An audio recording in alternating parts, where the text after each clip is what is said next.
Hey, what's up guys? Sloth King here. Today I'm working on the Supra's camshaft position sensor. Now in the last video I rebuilt pretty much the core of it, which included the bearing and the seals in it. And today I'm actually going to be swapping out the electronics in it because this wiring is just awful. So I have a 1990 Forerunner distributor here, and it just came in today, so I'm going to be taking it off and then comparing the internals and seeing if I can swap it over. So let's get into it. All right, so I got the distributor opened and it's pretty simple. Just going to swap all the guts over.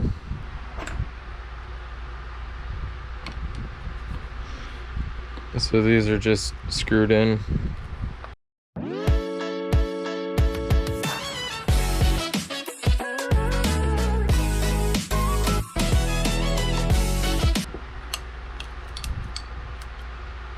Alright, that just comes out like that. And then now, time to take out this old crusty stuff.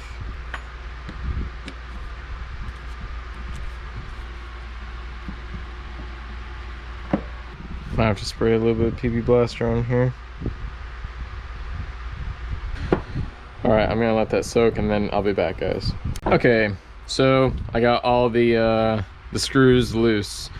PB Blaster did the trick, and on this last one, I did not want to resort to drilling it out. So simply what I did, I just put a pair of pliers in there and just clamped it down, and luckily I got it to turn.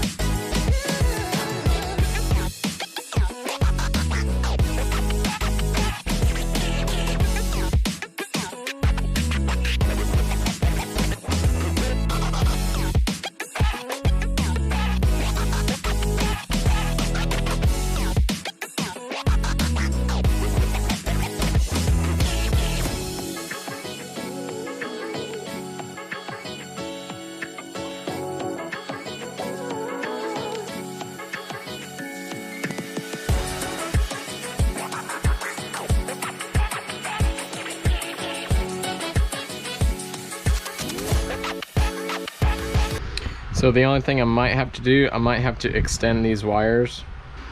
Okay, so let me explain this to you. You're gonna have two pieces that look like this.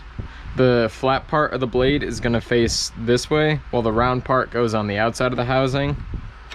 And then you're gonna see this piece. This piece just goes in right over here. Just gotta fit in properly.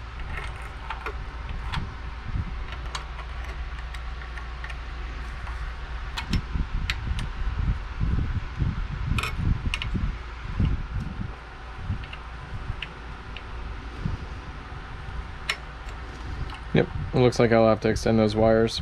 Alright, so I'm going to be extending these wires about double the length. I have everything I need here. I have some heat shrink tubing.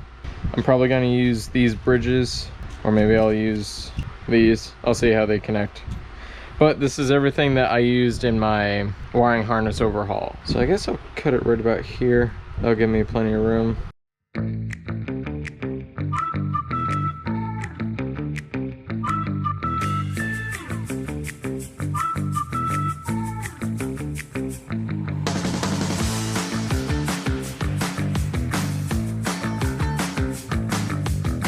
Alright, so I guess I'm out of the same 14 gauge wire, so I'm gonna use one that's a little bit bigger than the white, which is fine. I don't want to use one that's smaller. Let's go ahead and see how this crimps together. I'm thinking it won't crimp that well, but let's try it out.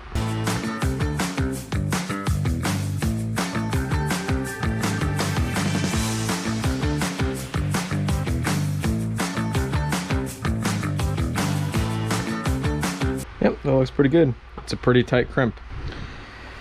Okay, so crimps are looking pretty good. All right, now we're getting to the final crimp, so remember to throw your heat shrink on before you crimp the last wires together, or you're gonna have to disassemble it and then it'll be a headache. So let's take note of how these wires are. We want them going in the same direction. So red's gonna be on top, white's gonna be on the bottom. Red on top, white on bottom. So let's get the bottom one first.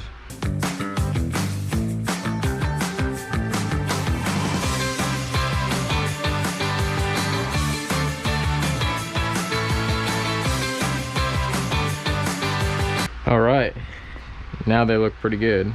Time to get some heat shrink going. Now you can use a heat gun if you have one, or you can just use a lighter.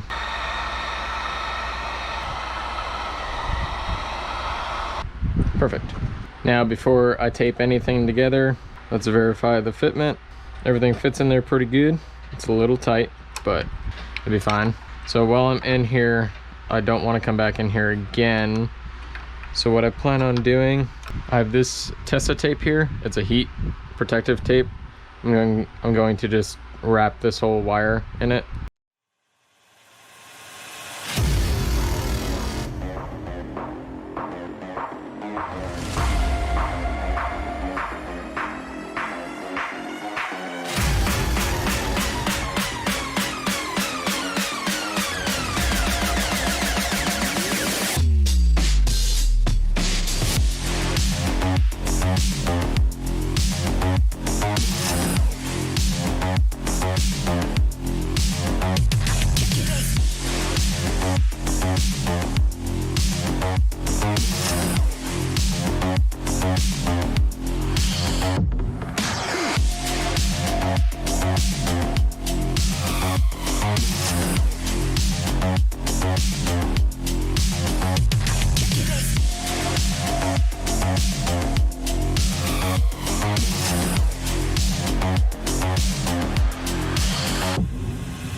And there we go.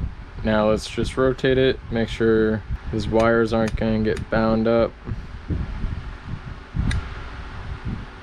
Now of course I have to go through and adjust these posts where they are, but this is just a rough mock-up.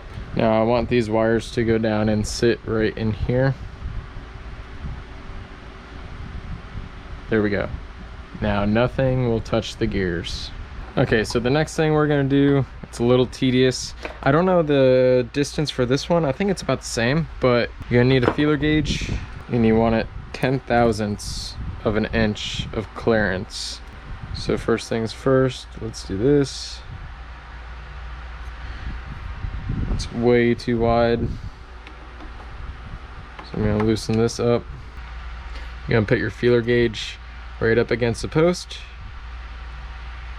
Gonna put that there, and then you're just gonna tighten this down. It's a little loose, so I'm gonna loosen that. Gonna try to level it out. All right, that's a tight 1/10,000th of an inch. Gonna come over here and do the same thing on this one. It's a little loose.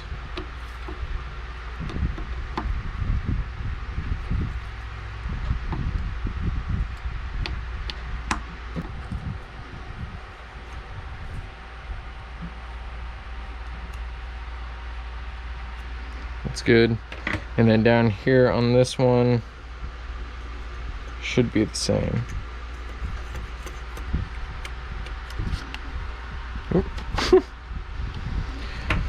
There we go. And that's literally all you have to do to adjust it. And then set your wires in, and that's it. And I do have a drift motion magnet mod that, I mean, hell, while I'm in here, I'm just gonna throw it down in here up against this post. Why not? So the last thing I'm going to do, I'm just gonna coat this, because this is just regular old rubber. I don't like that. I don't like that at all. I'm gonna do the same thing and just wrap it in that tape.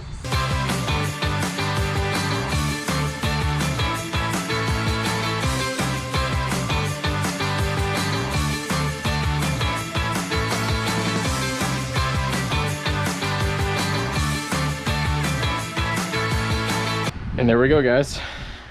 We're done. This thing literally just clips onto here. And that's it. All right, guys, there you go.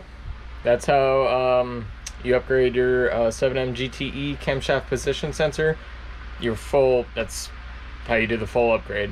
With the seals and the bearing replacement, along with the electronic upgrade from a 1990 or 1988 to 1991 V6 4Runner or pickup distributor. Looks pretty clean. Came out great.